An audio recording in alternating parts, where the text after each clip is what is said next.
حريص عليكم بالمؤمنين رؤوف رحيم. وقال النبي صلى الله تعالى عليه وسلم إنما بعثت لأتمم مكارم الأخلاق. وقال النبي صلى الله تعالى عليه وسلم لا يؤمن أحدكم حتى يكون هواه لما جئت به. وقال النبي صلى الله تعالى عليه وسلم لا يؤمن أحدكم حتى أكون أحب إليه من والده وولده والناس أجمعين، أو كما قال عليه الصلاة والسلام. صدق الله العظيم وصدق رسوله النبي الكريم، ونحن على ذلك من الشاهدين والشاكرين. أما بعد، سب سے پہلے مشیت کے انوار سے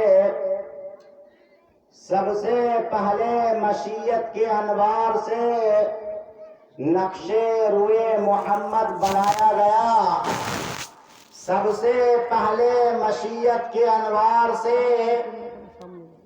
نقش روئے محمد بنایا گیا. پھر اسی نقش سے مانگ کر روشنی بزموں کونوں مکان کو سجایا گیا. وہ محمد بھی، احمد بھی، محمود بھی. وہ محمد بھی، احمد بھی، محمود بھی، حسن مطلق کا شاہد بھی، مشہود بھی، علم و حکمت میں غیر محدود بھی. ظاہراً امیوں میں اٹھایا گیا. اس کی شفقت بے حد بے انتہا. ان کی شفقت بے حد بے انتہا. اس کی رحمت تخیل سے بھی ماورا. اس کی رحمت تخیل سے بھی ماورا. جو بھی عالم جہاں میں بنایا گیا